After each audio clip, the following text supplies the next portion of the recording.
vamos a estar mirando dos temas, no por ello desvinculados, sino que siguen en lo que viene siendo este abordaje sobre el campo de las relaciones internacionales como campo de estudio, campo interdisciplinario, y justamente uno de los temas es ampliar la mirada de cuáles son los actores internacionales, esos actores, esos sujetos relevantes, y en particular la pregunta va a estar en cuál es el rol de las personas. Cuando decimos personas me refiero a la persona en sí, es decir, al individuo, no el individuo dentro del Estado o el individuo dentro del cuerpo diplomático o el individuo dentro del gobierno, sino al individuo nosotros mismos, ¿no? Es decir, qué legitimación activa, qué legitimación pasiva, qué subjetividad tendrá el individuo en el plano internacional.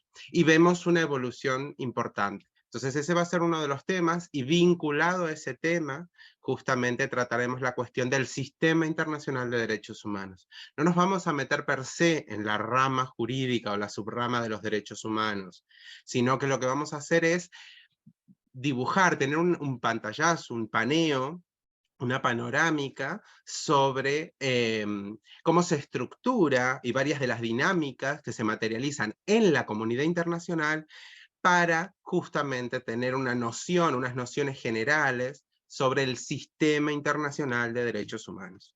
Eso nos va a ir permitiendo también ir tomando contacto sobre toda esta gran rama muy importante en las relaciones internacionales y también claramente en auge, es decir, está en constante humanización el proceso. Eso, ahora lo vamos a ir viendo.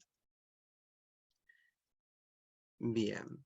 Una cuestión, como saben, les iré remitiendo también a clases que ya fuimos dando y a temas que ya fuimos tratando, justamente para poder ir profundizando y ampliando.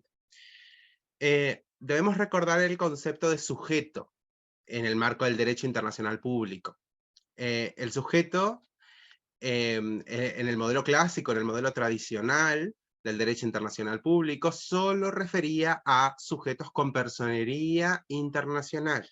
Es decir, hablamos de los estados y por extensión hablamos de las organizaciones internacionales. Incluso veíamos algunos, poníamos el ejemplo de un par de sujetos que no tenían todas las características de un Estado, como eran las comunidades beligerantes o los movimientos nacionales de liberación, que adolecían quizás de algunos de los elementos clásicos de un Estado, pero que también tenían cierto espacio en el plano internacional, lo habían tenido. Estas dinámicas van cambiando. Estamos viendo constantemente nuevos fenómenos en el plano de las relaciones internacionales. Y no es una cosa que haya pasado en unos pocos años, sino que ya hablamos prácticamente mínimo de un siglo, donde vemos un avance progresivo en el aumento de actores y de participantes en el plano internacional. ¿Eso qué es lo que nos va a ir llevando? Bueno, nos va a, a dar dos elementos. Uno lo estuvimos viendo cuando hablamos de globalización también, y es la complejización del panorama internacional. No solo vemos más actores o vemos más países, cuando poníamos el ejemplo de cómo han ido dándose las organizaciones internacionales, y poníamos el ejemplo de los países fundadores de Naciones Unidas, que hablábamos de 51, frente a los países que la integran actualmente, que triplicaba el número. Es decir, la complejización y la masificación, justo con elementos como la tecnología y la comunicación, han justamente acercado el mundo, derribado ciertas fronteras en tiempo, en espacio, y esto ha permitido también darle un lugar, o que se haya ganado un lugar, distintos actores que no eran actores desde esa visión clásica del derecho internacional público, pero que hoy en día los podemos considerar esos otros actores internacionales que son relevantes en el plano del derecho internacional, pero especialmente en el plano de las relaciones internacionales. Esa consecución de vínculos que se van dando y que van gestando esa idea de comunidad internacional. Una de esas organizaciones, perdón, uno de esos actores que podríamos mencionar son las organizaciones no gubernamentales, las ONG también llamadas, u organizaciones de la sociedad civil. Esas organizaciones, puntualicemos, estamos hablando principalmente de las organizaciones no gubernamentales internacionales, van rompiendo con esa idea estadocéntrica, es decir, que solamente los actores eran estados, y justamente se van dando varios procesos, como es en el margen del proceso de la institucionalización, donde vemos una expansión de las organizaciones internacionales, sobre todo después de la Segunda Guerra Mundial, lo estuvimos viendo en la clase sobre procesos de integración. No todos los procesos o no todos los espacios se vieron cubiertos desde la integración o desde la dinámica de la cooperación internacional. Algunos no quedaron del todo completos y muchos eran reclamos de la sociedad civil, en reclamos de grupos étnicos, sectores de la población, etc. Y justamente desde ahí es que se va dando la creación de los organismos internacionales y se van dando la figura de actores no estatales. Es decir, son actores colectivos que conglomeran un conjunto de individuos, pero que se caracterizan por eso, por ser organismos no estatales, no gubernamentales. Los eventos y los conflictos internacionales, los vemos hoy, los vemos ayer y los venimos viendo desde hace mucho tiempo, han tomado distinta envergadura, distinto tamaño, y justamente han llevado a identificar ciertos intereses generales, muchos de ellos vinculados, de hecho, los vamos a ver después, con la idea de los derechos humanos. Y justamente esos intereses generales como la paz, la seguridad internacional, bueno, la observancia de los derechos humanos, entre otros, justamente han trascendido la cooperación internacional, esa cooperación entre países que hablábamos norte-norte, norte-sur, sur-sur, y va a llevar a una participación cada vez más activa de este tipo de grupos desde la sociedad civil, con otras voces, con otras demandas, con otras propuestas y con otras plataformas. Y justamente desde ahí, en esa identificación de esos intereses generales, es que va a empezar a surgir la idea ya no de la cooperación internacional entre países, sino de la solidaridad internacional. Lo podemos ver a menor escala o lo podemos ver en la dimensión doméstica, en el plano a nivel nacional con las ONG, pero también, por supuesto, lo vemos a nivel internacional. Y justamente trasciende esa cooperación estatal que viene regida y viene con las dinámicas propias de los vínculos entre estados. Las sociedades civiles, trabajo intersindical, trabajo por ejemplo, incluso de partidos políticos, pero también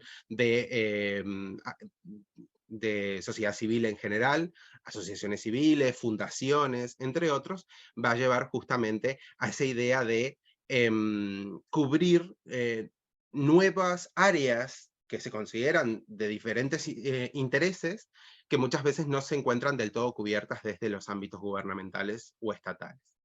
Y justamente se van a ir gestando, se van a ir dando un entramado en lo que se llamarían las redes de apoyo y en generar justamente una representación de la sociedad civil, de distintos grupos poblacionales, etc. Un buen ejemplo de todo esto, más allá de ejemplos particulares, que luego vamos a ver algunos, me gustaría que tuviéramos presente la imagen del ECOSOC, el Consejo Económico y Social de Naciones Unidas, el cual justamente dentro de sus funciones está el reconocimiento de estatutos de algunas de estas organizaciones. Eso nos va a llevar a que las organizaciones no solo alcanzan el plano internacional, sino que incluso se ven revestidas de márgenes y requisitos de legalidad y de representación, e incluso van a empezar a tener foros y espacios donde van a poder expresar tanto su activismo como su trabajo, la promoción de derechos humanos, de derechos sociales, de derechos fundamentales, también la labor en materia de el reconocimiento y la garantía y la defensa de derechos, de realidades, la denuncia, es decir, tenemos distintas figuras y distintas legitimaciones, distintos derechos imputados a estas organizaciones no gubernamentales. Muy distinto de lo que podríamos hablar hace 50 años o antes, ¿no? Es decir, viene avanzando de una manera bastante importante. Los tres actores que nombraremos hoy, como esos grandes tres nuevos actores de la comunidad internacional, justamente se caracterizan por un aumento importante en su preponderancia internacional o en el plano internacional, su presencia. Después mencionaremos las empresas transnacionales, ¿De qué estamos hablando? Bueno, hablábamos antes de la globalización y lo vimos en la clase anterior sobre globalización, regionalismos, y más hacia la idea de los conceptos, y claramente estamos viendo constantemente una globalización de los mercados, un acercamiento de las rutas de comercio, del transporte internacional, de los negocios internacionales, del mercado monetario y del mercado financiero, de las dinámicas en materia de inversión extranjera. Es decir, el mundo se encuentra como más cercano que nunca, por decirlo de alguna manera, o más a la mano que nunca en materia de negocios internacionales y comercio. Entonces, justamente, esto viene con la idea de que las empresas cada vez más, esa idea de empresas transnacionales, que en otra época era más difícil pensar una empresa que estuviera prácticamente en todos los mercados nacionales del mundo, pero hoy lo podemos pensar como pensando en Coca-Cola, o lo podemos pensar con McDonald's, es decir, que a veces son 1, 2, 3, 4 países que no está presente en sus mercados, pero después están presentes en todos los mercados del mundo. Entonces, eso claramente nos muestra varias dinámicas. La primera, nuevamente, es la idea de interconexión y de interdependencia. Esa réplica de formatos y de modelos de matrices productivas y de formatos de negocio, claramente lleva a tener similares esquemas. Modelo Samsung, incluso otros modelos de esquema empresarial. Entonces, esas nuevas dinámicas en materia de cómo proyectarse empresarialmente y comercialmente lleva a que las empresas digan, no nos podemos quedar solamente con el negocio diplomático o cómo los gobiernos negocian los tratados comerciales y a base de ellos no intervengo, sino que justamente las empresas empiezan cada vez más, y hoy en día es muy patente, a tomar decisiones directas, ¿no? A participar en la toma de decisiones y en la dinamización de ciertas situaciones a nivel internacional. Principalmente cuestiones que son relevantes para ellos mismos, rutas de comercio, dinámicas de transporte, acuerdos comerciales o acuerdos de cooperación, entre otros, que aunque a veces se están dando, se están firmando, se están generando a nivel de estados, igualmente vemos en actores directos a empresas constantemente participando y formando parte de grupos, etc. Entonces, justamente, estas empresas que cada vez están más presentes y generan más un desarrollo clave en ciertas propuestas y en ciertos negocios, cada vez tienen más dinámicas en el plano internacional y más presencia. Tanto que impactan, incluso cuando uno quiere poner un negocio a nivel nacional, tiene que considerar las dinámicas internacionales, la importación, la exportación, etc. Entonces, un ejemplo de esto puede ser la Global Compact, es decir, ese acuerdo en el marco de Naciones Unidas sobre criterios y cierto número de empresas especialmente reconocidas con una influencia muy importante a nivel internacional, con criterios de gestión y buenos criterios de respeto de derechos humanos, entre otros, sobre buenas prácticas y ética en cuestión empresarial a nivel internacional. Y por último, y un poco el primer foco de que nos ocupa en esta clase, la persona como sujeto internacional. Tenemos que entender que hay un redimensionamiento de la persona. Si antes hablábamos incluso, lo vemos en algunos autores que hablaban de persona como objeto del derecho internacional, claramente hoy ha quedado muy atrás esa visión y cada vez adquiere una subjetividad jurídica activa, directa, donde tiene lugar, donde tiene voz, donde tiene derechos, donde también tiene obligaciones. Eso se viene dando y es muy destacable justamente un rol más participativo y que nos lleva a entender que el individuo empieza a tener un rol preponderante en el plano de las relaciones internacionales.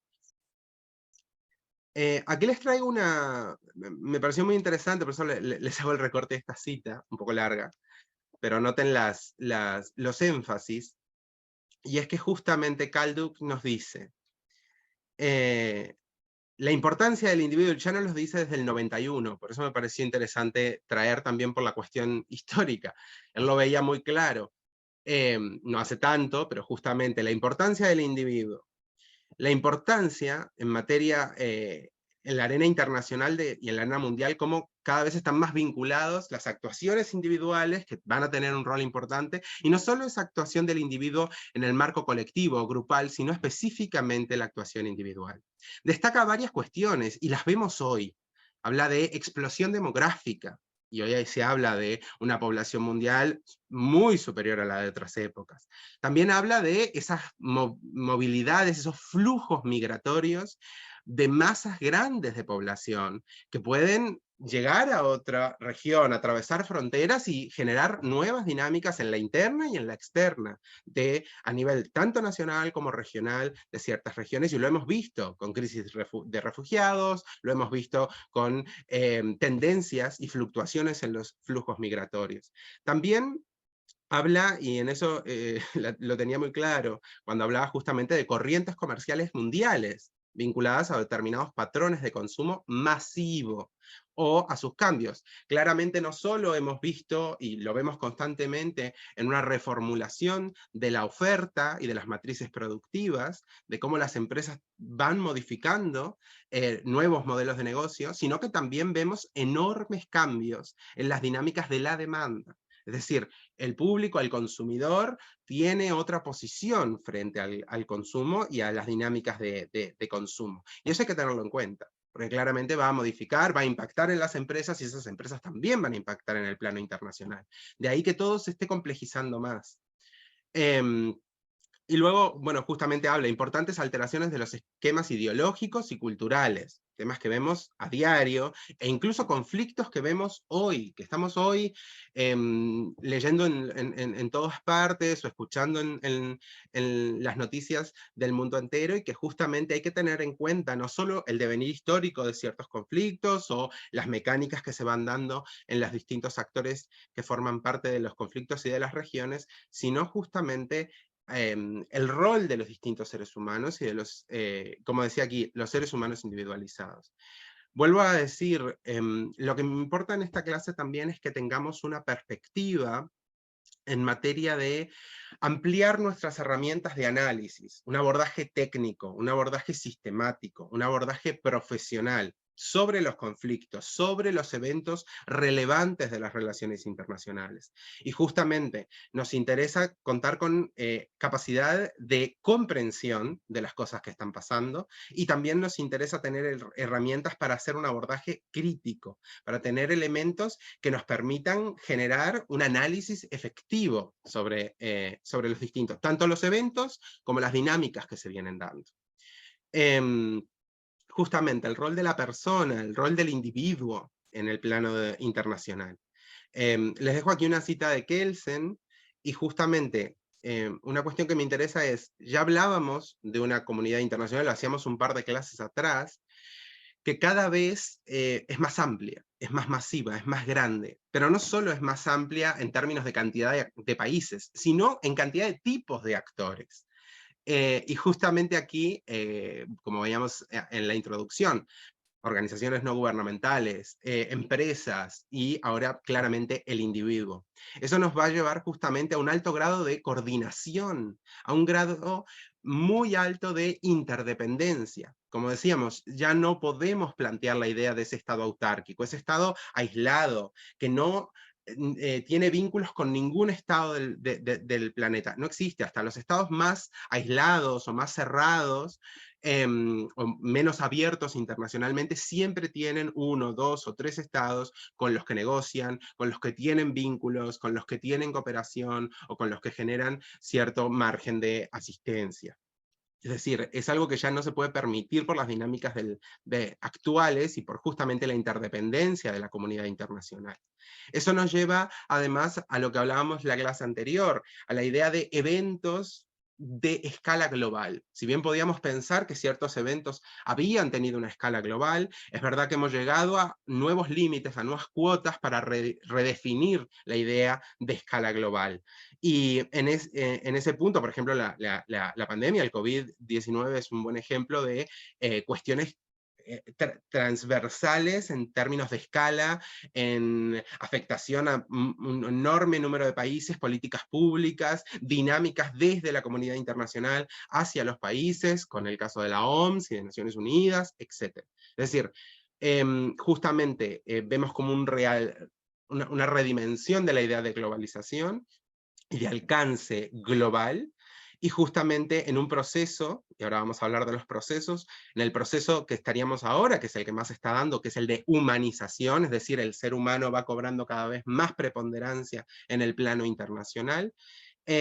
Justamente algunos autores nos dicen, esto nos lleva a concebir una sociedad global. Es decir, no solo la idea quizás nos empieza a quedar más corta, la idea de comunidad internacional, sino ampliar hacia una idea de una sociedad global, donde el ser humano va a tener un lugar, va a estar imputado de derechos, de ahí la subjetividad jurídica, imputado de derechos y de obligaciones, va a ser apercibidor de derechos y de poder reclamarlos, y también de obligaciones, y que en caso de ser transgresor, de ser sancionado por no cumplirlas. Lo que se llama la responsabilidad internacional del individuo, ya no solo la responsabilidad internacional del Estado, que no cumple un tratado, o que tiene un problema de límites, o que contamina, sino que justamente estamos hablando de una responsabilidad internacional del individuo.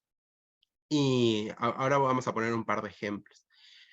De ahí que el aumento de esta presencia del individuo, de la participación, cada vez lo vimos más a nivel nacional, la importancia de la ciudadanía participativa, que la sociedad participe en las decisiones de gobierno, en la conducción de las políticas públicas. Esto se va dando.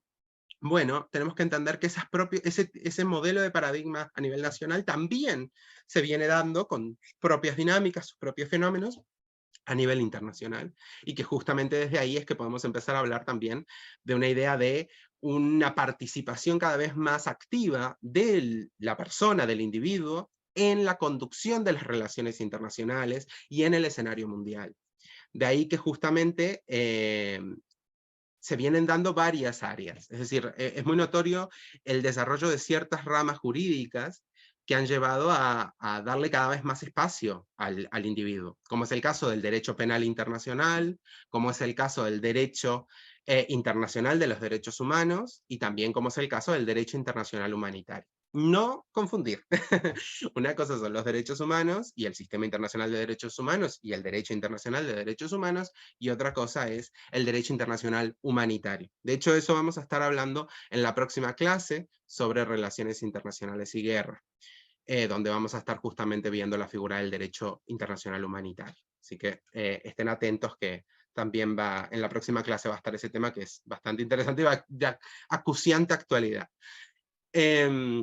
Sobre lo que tienen ahí destacado en materia de la subjetividad jurídica, es decir, ese sujeto que cada vez tiene más espacio y más derechos y más obligaciones en el plano en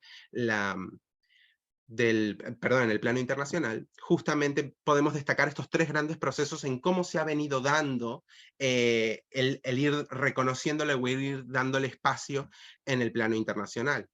El primero podríamos hablar de la institucionalización, y de hecho ya lo mencionamos cuando hablamos de organizaciones no gubernamentales. Nosotros tenemos un periodo bastante importante donde se empiezan a dar organizaciones internacionales, y se empiezan a expandir. Y no solo tenemos organizaciones internacionales en materia de comercio o en materia de cuestiones más de Estado, sino que también empezamos a tener organizaciones internacionales que empiezan a hacer focos sobre cuestiones más vitales o cuestiones más del individuo.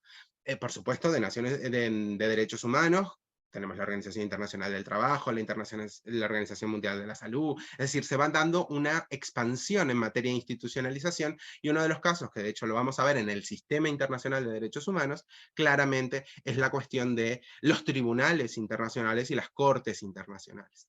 Cuestión muy importante. Seguida al proceso de institucionalización, se va a dar un proceso de socialización. El proceso de socialización también lleva a una idea de democratización del conocimiento. Es decir, estamos en la era de la comunicación, estamos en una expansión del conocimiento. Y justamente ahí se está dando que la sociedad cada vez es más consciente de los derechos que tiene, de los espacios donde se puede exigir que se cumpla dicho derecho, de las obligaciones que se tienen que cumplir y de las dinámicas. Es decir, hasta dónde tiene que cumplir un Estado, hasta dónde tiene que cumplir el individuo, cuáles son las dinámicas y el rol del individuo o de la persona a nivel internacional. Y por último, la humanización. Ya lo mencionábamos arriba, arriba, que justamente es ese proceso donde cada vez vemos un rol más preponderante. No sé si tenemos algún comentario, alguna pregunta.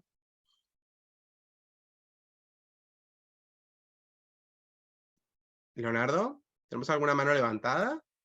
No, en este momento no tenemos manos levantadas y las dos Muy preguntas bien. puntuales fueron respondidas, pero Ah, perfecto, acaban te agradezco. justamente de subir una mano.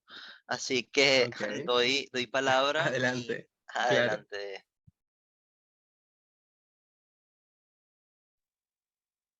Buenas tardes, Leonardo.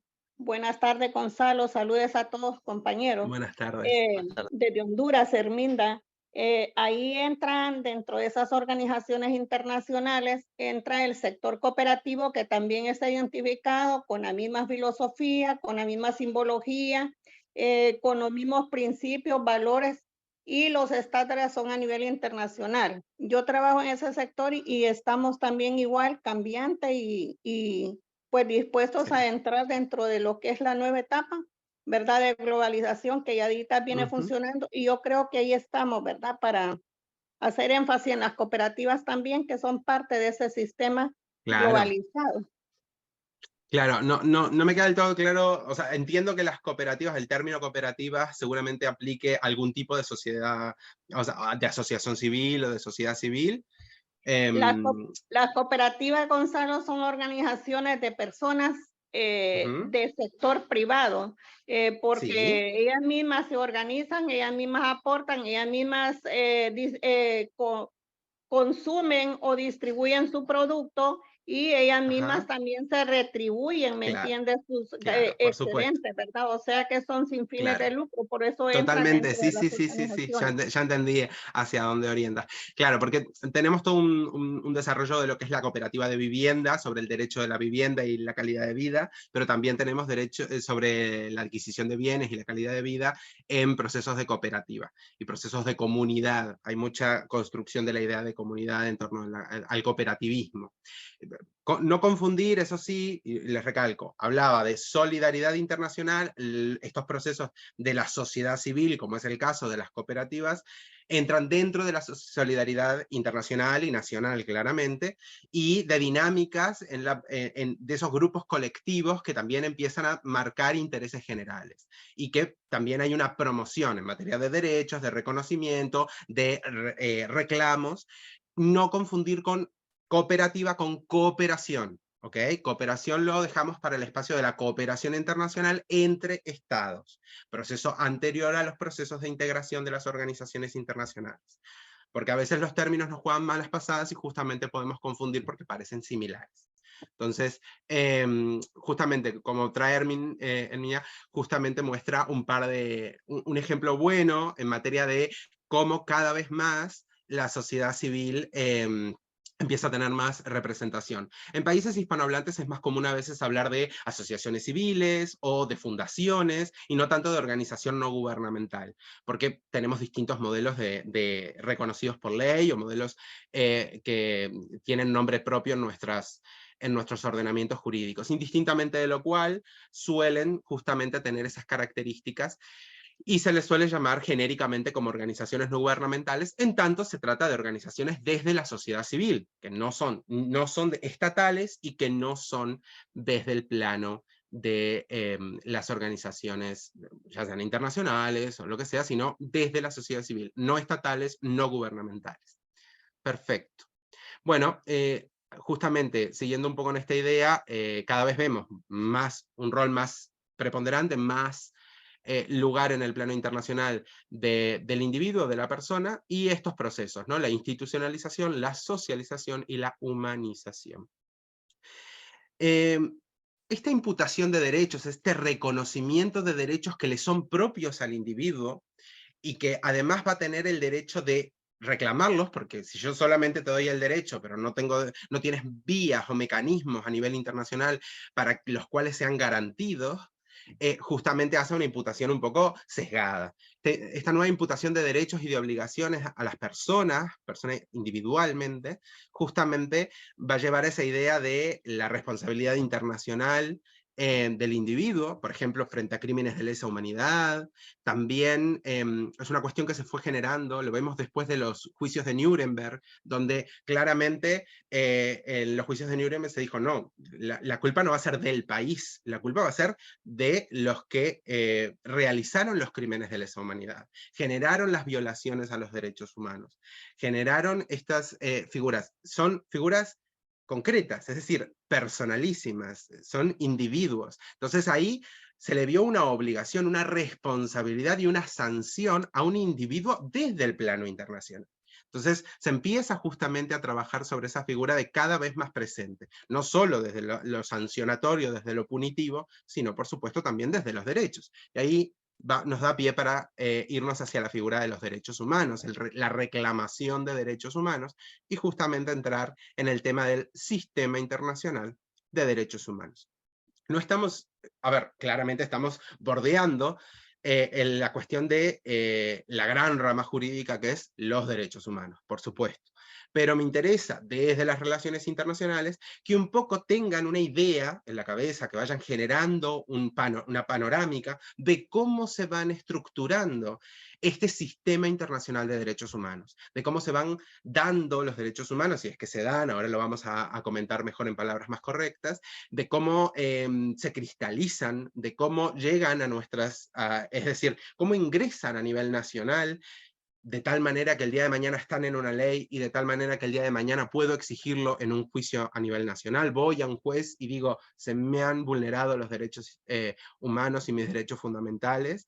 Es decir, hay todo un conjunto de características y por eso decimos que el sistema internacional de derechos humanos es un conjunto de varias cosas, de normas, de instrumentos internacionales, como hablábamos, pactos, acuerdos, convenios, tratados, lo vimos en la clase de instrumentos internacionales, esas manifestaciones de la voluntad de la comunidad internacional, de organismos, algunos ya mencionados, y otros que vamos a estar viendo, y por supuesto, de mecanismos.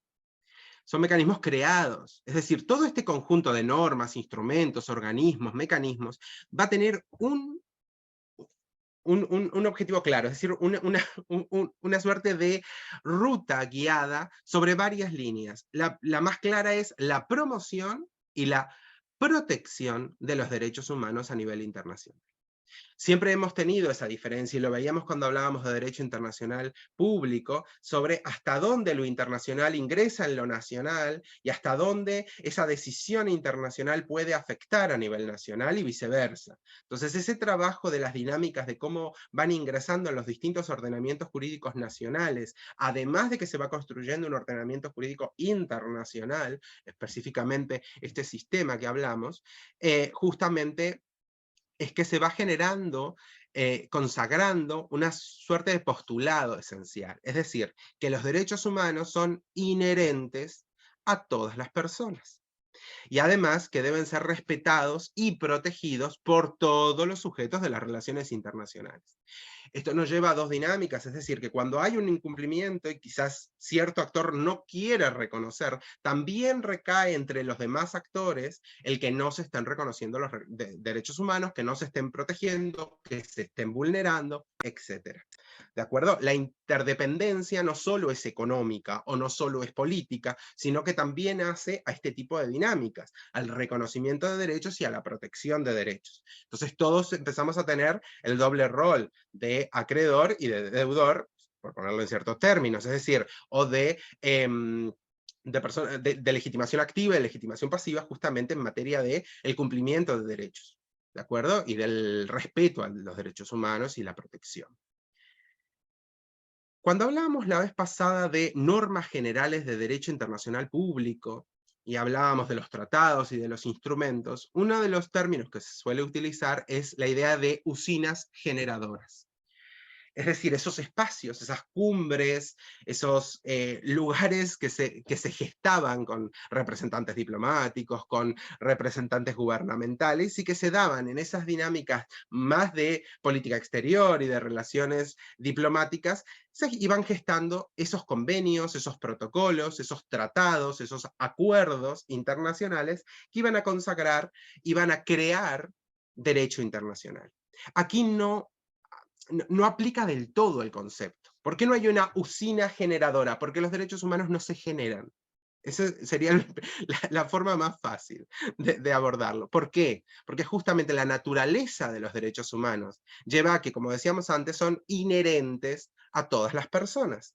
Y por tanto, debido a la propia dignidad del individuo y a la propia condición de ser humano del individuo, estos derechos les son propios. Entonces no son generados, no es que los creo y a partir de ahora existen, sino que son declarados. Es un tema interesante, es una cuestión más desde el abordaje jurídico, pero es importante entender eso, de que no en cierto momento se firmó un acuerdo y ahí empezó a existir el derecho humano. No, los derechos humanos se nos son propios por nuestra propia naturaleza, por nuestra propia condición de seres humanos, y por ende no se generan, sino que se declaran. Y ahí está el proceso también de consagración, de cómo llegan a ser declarados.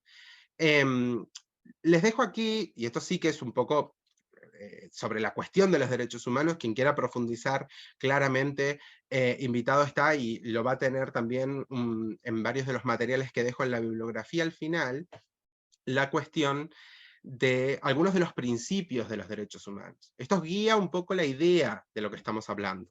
Esos principios que son universales, que son inalienables, que son indivisibles, cuestiones que vemos.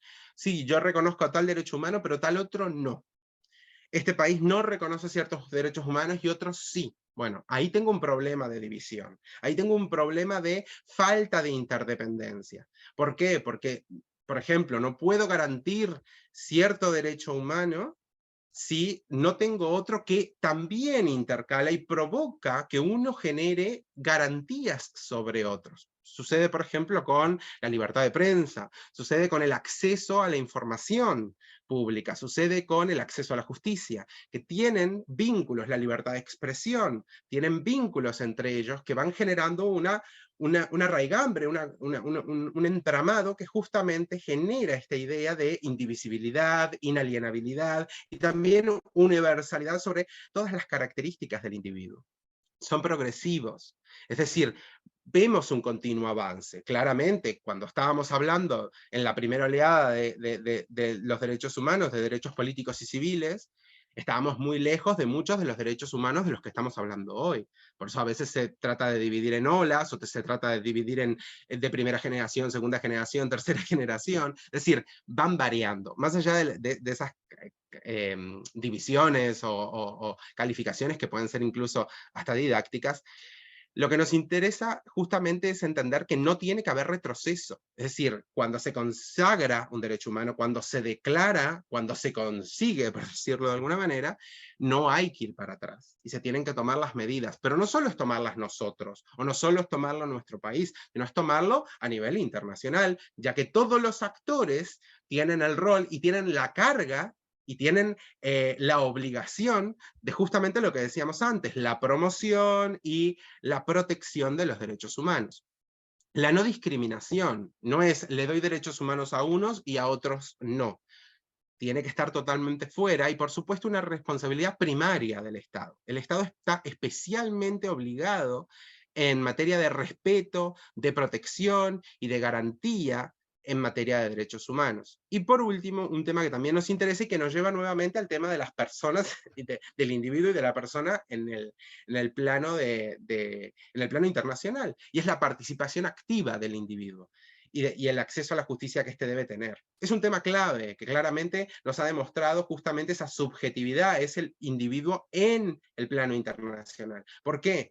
Porque ya no solo le digo que tiene derechos, todo un conjunto bastante amplio de derechos, sino que encima le digo, tiene que haber una participación activa del individuo, no es que no los podrá reclamar, y además va a tener que tener derecho a la justicia, derecho a que si no se le cumplieron, poder reclamarlos. Entonces ahí es donde empezamos a tener un ciudadano, perdón, un individuo, una persona cada vez más activa, cada vez legitimada activamente para poder buscar que se respeten sus derechos humanos.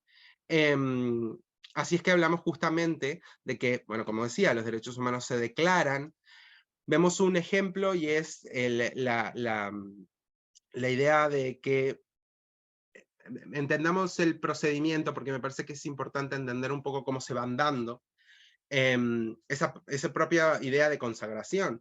Tenemos un reconocimiento, una consagración, una declaración, podrá ser universal, podrá ser regional, es decir, se van a ir dando en instrumentos internacionales esa declaración, el que se declaren, y una promulgación, que es cuando se da ese documento en sí, ¿no?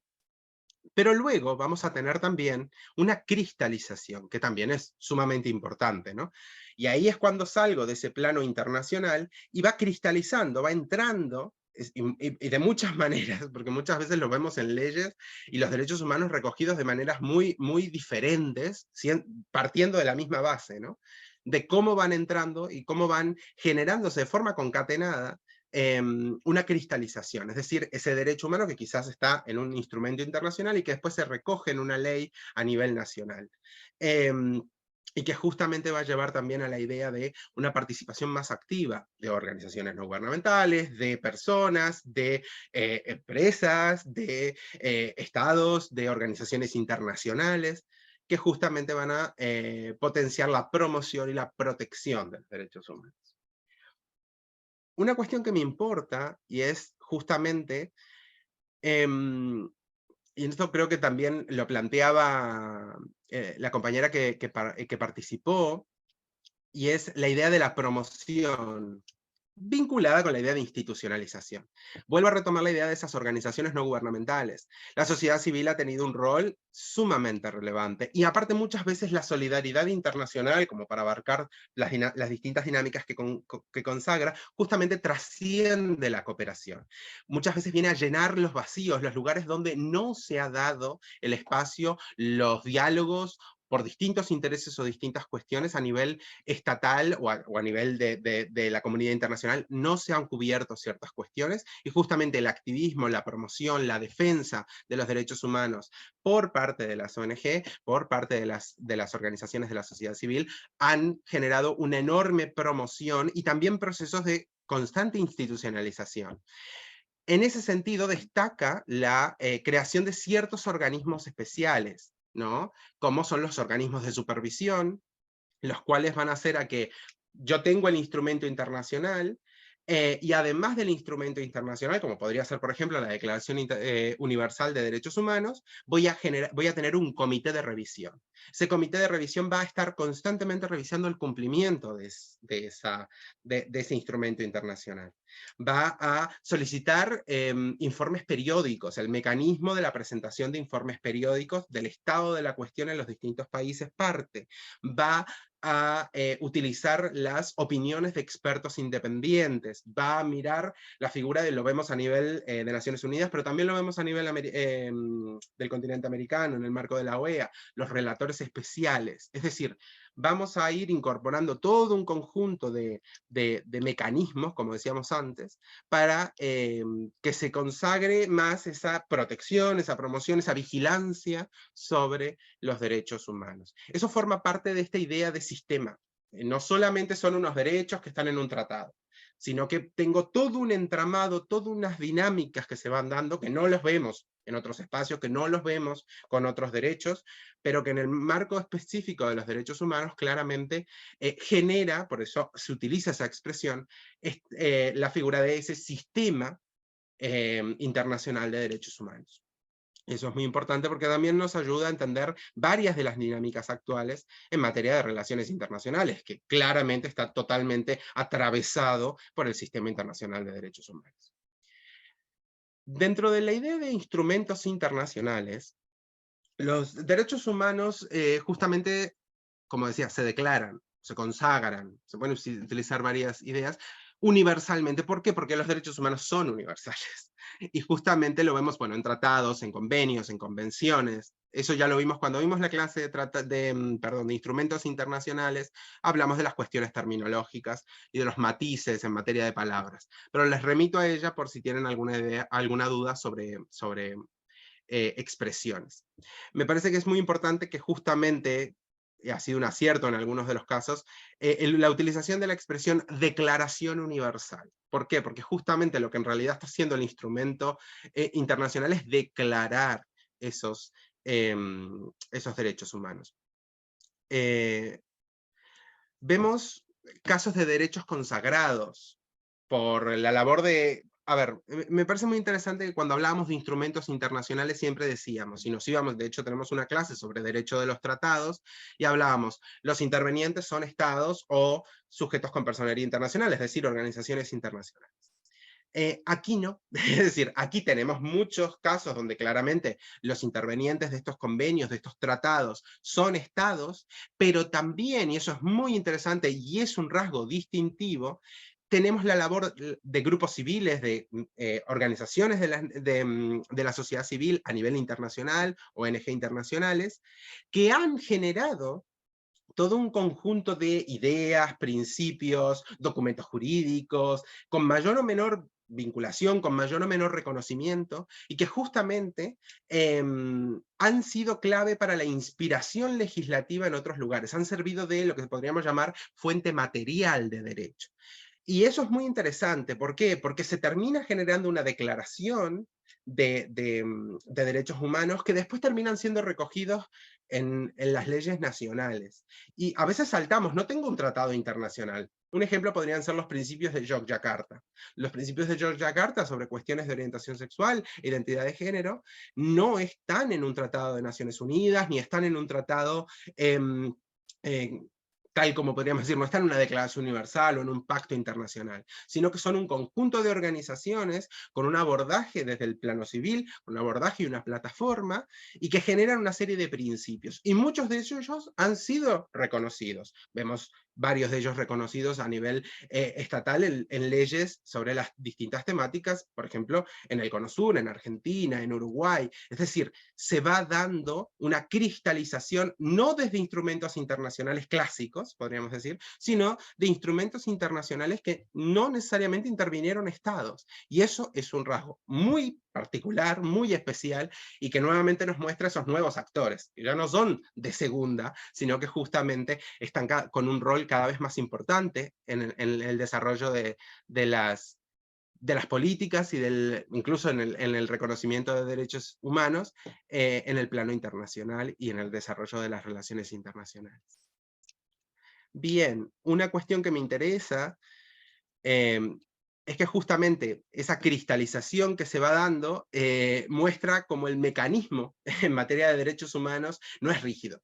Si hablábamos de un montón de características en el derecho de los tratados, para normas de derecho internacional público generales, por ejemplo, aquí no lo tenemos. Aquí el mecanismo puede no ser tan rígido, puede venir desde otros lugares, puede el documento incluso no tener ciertas cuestiones en matices de legalidad o de obligatoriedad o de vinculatoriedad, y a pesar de lo cual darse, es decir, se da la declaración y que puede ser recogida por los distintos estados o ser al menos de fuente inspiracional, e incluso puede ser muchas veces tomada por parte de los tribunales internacionales. Entonces se va a ir también dando jurisprudencia. Tema no menor en la cuestión de cómo se interpretan y cómo se determina el alcance de los derechos humanos también. Aquí les nombro solo algunos. Claramente sería imposible hacer un listado de instrumentos internacionales donde consagramos derechos internacionales porque sería eterno. Simplemente algunos, podríamos decir los titulares, los más conocidos, o algunos de los más conocidos, muchos, de hecho todos con alcance internacional y espíritu universalista en el plano de Naciones Unidas, etc. Y justamente, bueno, les cito algunos, como por ejemplo la Declaración Universal de Derechos Humanos, que bueno, es del año 48, con la Asamblea General, se considera una piedra angular de los derechos humanos. La mayoría de estos además tienen, como decía antes, esos organismos de supervisión, es decir, comités de revisión que constantemente están revisando y están viendo, vigilando el cumplimiento de estos acuerdos, de estos tratados. Recuerden, como siempre les digo, una cosa es el plano técnico o el plano jurídico y un conjunto de elementos estructurales, y otra cuestión es la política internacional o las dinámicas de la realidad internacional. Pues si nos quedáramos con esta foto, me dirían, bueno, pero entonces no pueden pasar delitos de lesa humanidad, no pueden pasar tortura, no puede haber incumplimiento de los derechos económicos, sociales y culturales. Por supuesto, pero aquí estamos viendo un abordaje teórico-práctico en materia de cómo se gesta y cómo se genera esta visión. Y no es un tema menor, porque desde aquí también salen los fundamentos, las justificaciones, el argumentario jurídico para fundamentar el día de mañana ante un tribunal internacional que cierto comportamiento incumple los derechos humanos, incumple instrumentos internacionales que están consagrados y declarados. Eso es importante, porque justamente también lleva a poder exigir muchas veces esos derechos humanos a nivel nacional y también a nivel internacional o regional.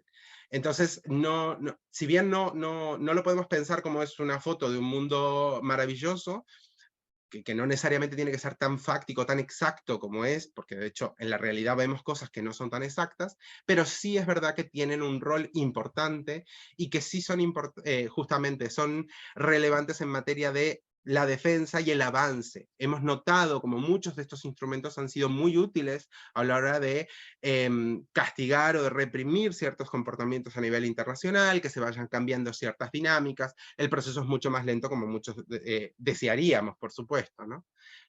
Porque las situaciones pueden ser mucho más acuciantes. Bueno, siguiendo un poco con el listado, el Pacto Internacional de Derechos Civiles y Políticos del 66, aquí vemos consagrados derechos y libertades civiles, derechos y libertades políticas, como hablaba antes, el derecho de libertad de expresión, es decir, vemos varios que son sumamente relevantes y que algunos ya hemos nacido con ellos, pensamos que siempre estuvieron ahí, pero bueno, se tuvieron que generar muchas dinámicas y muchas cuestiones en el plano internacional para que esto se pudiera dar, y también mucho activismo, mucha reclamo y plataforma también desde la sociedad civil. El Pacto Internacional de Derechos Económicos, Sociales y Culturales, el derecho que hoy muchas veces lo consideramos dado, o incluso lo consideramos como que es obvio, y en la gran mayoría de nuestras constituciones se consagra como derecho fundamental, porque también está ese trabajo, ¿no? Los derechos humanos después se entran dentro de las constituciones porque éstas los reconocen y muchas veces los consagran como derechos fundamentales. Entonces, como es el caso de la educación, el trabajo, el derecho a un nivel de vida adecuado, calidad de vida, el derecho a vivienda, etcétera. Bueno, la Convención contra la Tortura y los tratos crueles e inhumanos. También tenemos la eliminación de todas las formas de discriminación contra la mujer, la CEDAW, en pro justamente de la cuestión en contra de la discriminación de género y en pro de la igualdad. Ya lo vimos en una clase anterior, la Convención sobre los Derechos del Niño, del 89. Ese cambio de paradigma, ¿no? Hacia el bien superior del menor, y bueno, que hemos seguido teniendo otros instrumentos internacionales consagrando nuevos derechos, donde ese niño, ese adolescente tiene derecho a ser oído, derecho a ser defendido, derecho, un montón de cuestiones que se han ido cambiando frente a modelos anteriores, ¿no? También en contra de las formas de discriminación racial del año 65, la Convención, cuestiones que hoy consideramos como que ya las venimos oyendo, pero claramente en su momento fueron bastante discutidas, peleadas y complejas de gestar a nivel internacional, como es los derechos de las personas con discapacidad, por ejemplo, del año 2006, en materia de igualdad de derechos y de oportunidades, etc. Les dejo algunos. Evidentemente no podemos cubrir todo. La idea es que tengan una idea general, unas nociones generales sobre este sistema. Si quieren abordar, por ejemplo, la temática de el medio ambiente o los derechos de la naturaleza, bueno, el Tratado Internacional sobre Acceso a la Información, como es el Pacto de Escazú. Si quieren ver cuestiones, bueno, sobre derechos en materia de género, han ampliado muchísimo. Es decir, esto se ha ido diversificando, se ha ido ampliando enormemente. Esto es simplemente para tener una idea general y que justamente de aquí hay mucho más. Así que les invito a profundizar y a ir ampliando. Leonardo, no sé si tenemos algún comentario, alguna Sí, solicitud. tenemos justamente una pregunta de Eri Moabá, ¿no? Quien nos pregunta lo siguiente: ¿cómo se podrían limitar los conflictos de interés de los generadores de las leyes internacionales? Ajá. Bueno, justamente. Si hablamos de derechos humanos, como digo, más que pensarlo como una ley internacional, hay que entenderlo como ese derecho inherente. Entonces se le declara, pero no está igualmente sometido, es decir, no es derogable, hay un montón de características en derechos humanos. Si hablamos en general como dinámicas de las relaciones internacionales o de la comunidad internacional, los conflictos de intereses son constantes. Lo hablábamos cuando hablábamos de la multipolaridad y de la idea de, si bien hay una interconexión y una interdependencia, también tenemos un modelo de gravitación, donde tengo un país con un montón de países satélite, con un montón de países que están cerca o están vinculados o se ven presionados por ciertos estados que tienen mayor poder económico, político, geoestratégico, etc. Una de las dinámicas que creo que está pasando, y que de hecho está muy bien conectado con lo de hoy, es la pluralidad o la proliferación de nuevos actores. Es decir, si podremos pensar que los generadores principales de leyes internacionales, de normas internacionales generales, son los estados y también las organizaciones internacionales, en el que cada vez vemos mayor participación en el plano internacional de organizaciones no gubernamentales o de organizaciones de la sociedad civil y de las personas, e incluso muchas de ellas incluso tienen un espacio con voz y no voto, pero con derecho a ser oídos o con participación en ciertos foros internacionales en el plano de las organizaciones internacionales. Eso nos lleva a entender justamente como cada vez más ya no solo cuenta la opinión o la decisión del Estado.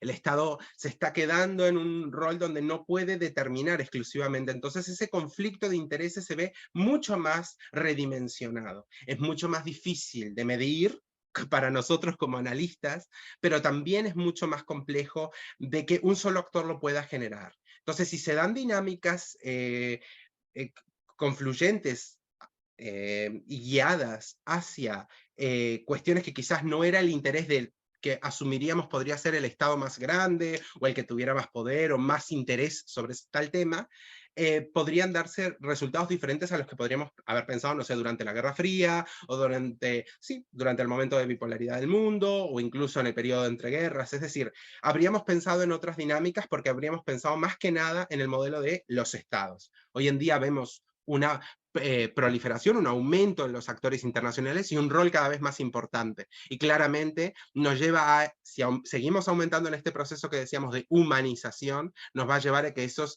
conflictos de intereses van a tener que tener en cuenta a las personas, porque van a ser también las personas las que cada vez van a estar más participativas y van a formar más parte de esa idea de sociedad global. Entonces, esa idea de ciudadano del mundo justamente nos va llevando hacia una idea de más de ciudadanía participativa.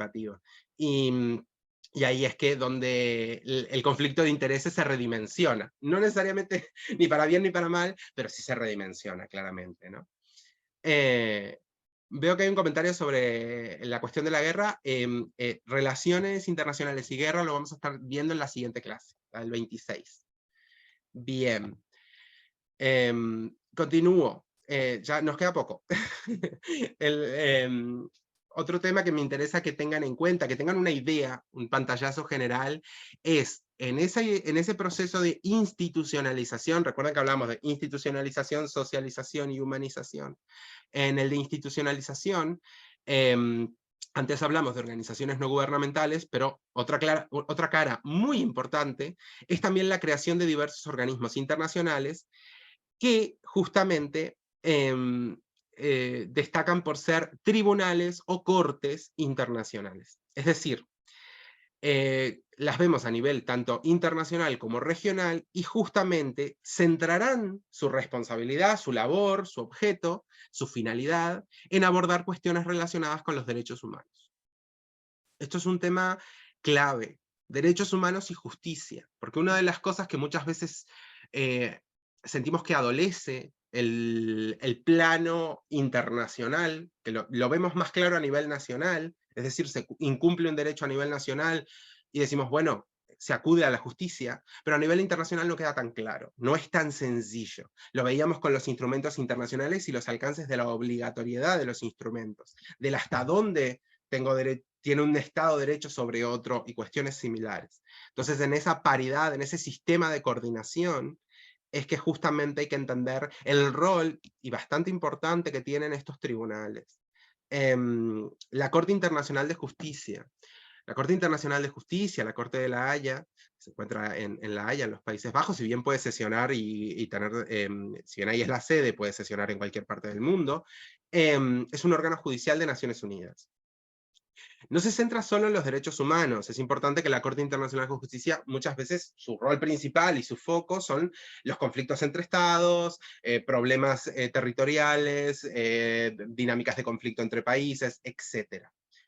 Pero es verdad que muchas veces, incluso entre estados, los reclamos de unos sobre otros tienen dentro cuestiones de derechos humanos. Entonces también dentro de sus materias, también ha dirimido de disputas en materia de derechos humanos, si bien no es su único objeto. La Corte Penal Internacional también en La Haya, porque muchas veces pensamos que solo una de las dos está en La Haya, no. La Corte Penal Internacional también está en La Haya. Es un tribunal permanente, es un tribunal penal permanente. ¿Por qué aclaro lo de permanente? Porque hemos tenido tribunales penales ad hoc, es decir, para el caso concreto. Como por ejemplo el Tribunal de la ex Yugoslavia, el Tribunal Especial de Camboya, el Tribunal de Ruanda, es decir, ciertos conflictos, ciertas crisis internacionales y ciertos incumplimientos masivos de los derechos humanos han llevado justamente a la necesidad de generar un tribunal especial, particular, que sesionara, que abarcara todo lo de ese caso, como por ejemplo también el caso de los juicios de Nuremberg, por supuesto, para los crímenes en el marco de la Segunda Guerra Mundial. Lo interesante en materia del Tribunal Penal es que justamente ha llegado a que perseguirá y juzgará individuos. No estados, individuos. O sea, es una de las dinámicas que nos vuelve a llevar a la idea de reposicionar al individuo, a la persona, en las relaciones internacionales, en el plano internacional. Observará justo eso, crímenes de guerra, va a observar crímenes de lesa humanidad, transgresiones masivas de derechos humanos, genocidio, crímenes de agresión, entre otros. Entonces, aquí va a ser sumamente relevante la cuestión porque aparte de estos dos tienen un alcance internacional, los dos primeros, y después empezamos a ver dinámicas a nivel regionales. La Corte, a la mayoría de nosotros nos sonará, la Corte Interamericana de Derechos Humanos, se encuentra en Costa Rica, y justamente usará la aplicación de la Convención Americana sobre Derechos Humanos, partirá desde esa base, y su jurisdicción además será sobre los estados, parte de la Organización de Estados Americanos. O sea, tiene un alcance regional continental, digamos, de las tres Américas. Y después tenemos, eso hablaríamos desde la idea de Norteamérica, Centroamérica y Suramérica. Después, en el plano europeo, tenemos el Tribunal Europeo de Derechos Humanos, también llamado el Tribunal de Estrasburgo, ya que se encuentra en Estrasburgo, en Francia. Tomará de base, como documento principal en materia de reconocimiento de derechos humanos, la Convención Europea de Derechos Humanos, y su jurisdicción son los países parte del Consejo de Europa. Nótese, Consejo de Europa, que no Unión Europea. Nosotros, de hecho, uno de los grandes problemas del Tribunal de Estrasburgo va a ser que tiene una tendencia hacia la unanimidad y hacia el consenso, y claro, vemos distintos abordajes en materia de derechos humanos en lo que podríamos llamar la Europa occidental frente a la Europa oriental. Entonces, el bloque de ex países soviéticos y de Rusia sobre ciertos derechos humanos, o incluso la zona más hacia la zona de Eurasia, va a tener un abordaje sobre los derechos humanos muy diferente de los abordajes que pueden verse o que pueden manifestarse en la Europa más occidental. más la Europa de la Unión Europea. Entonces ahí vemos una gran diferencia y también ha llevado a ciertas críticas, ciertos análisis sobre la jurisprudencia del Tribunal de Estrasburgo en materia de avance o de reconocimiento, que incluso a veces decimos, se nota un avance o un abordaje muy distinto, porque también es otro, no tiene la lógica de consenso, el de la Corte Interamericana de Derechos Humanos. Y después les nombro la Corte Africana de Derechos Humanos y de los Pueblos, que justamente la sede está en Tanzania, y su jurisdicción será en materia de casos relacionados a la Carta Africana de Derechos Humanos y de los Pueblos. Nótese, vengo hablando de distintas regiones, hablé de la región de América, hablé de la región de Europa, hablé de la región de África. ¿Qué pasa con Asia? Bueno, es todo un tema. Nos muestra justamente diferencias regionales. En Asia, Asia Central, tenemos un alto comisionado sobre derechos humanos, pero vemos dinámicas más complejas en materia de el cómo se conciben ciertos reclamos, cómo se concibe el rol de la sociedad civil y especialmente cómo se conciben los derechos humanos. Cambios de paradigma no solo en materia del reconocimiento de la Declaración de Derechos Humanos, sino también en materia de el alcance, de cómo tiene que darse a nivel internacional. Incluso se han intentado en organizaciones internacionales dar alguna cobertura, con mayor o menor alcance, como puede ser el caso de la ASEAN, en el sudeste asiático, etcétera, pero bueno, vemos un abordaje diferente. No necesariamente ni mejor ni peor, pero claramente es un abordaje diferente. Y bueno, el reconocimiento de derechos humanos es muy variado. Vemos más un trabajo a nivel nacional que a nivel regional, tanto de África Central como del sudeste asiático, como bueno, la mayoría del del Asia continental. Entonces, bueno, justamente, vemos diferencias regionales y esto claramente no puede obviar que hay diferencias mundo, ¿no? Que hay diferencias globales porque las regiones no estarían en el mismo estadio, en el mismo punto, si bien todas se encuentran a priori igualmente obligados, todos los estados del mundo están igualmente vinculados a esa idea de universalidad de los derechos humanos y del sistema internacional. Y aquí es donde queda un poco esa pregunta de, bueno, hacia dónde vamos, cómo hacemos las lecturas. No va a ser lo mismo analizar un incumplimiento masivo desde el paradigma asiático que desde el paradigma americano, por ejemplo, etcétera, ¿no? Eso queda un poco para que lo puedan profundizar y de hecho lo tienen aquí en la bibliografía. Les invito para profundizar y ampliar sobre los distintos temas que venimos tratando. Muchas gracias por su atención.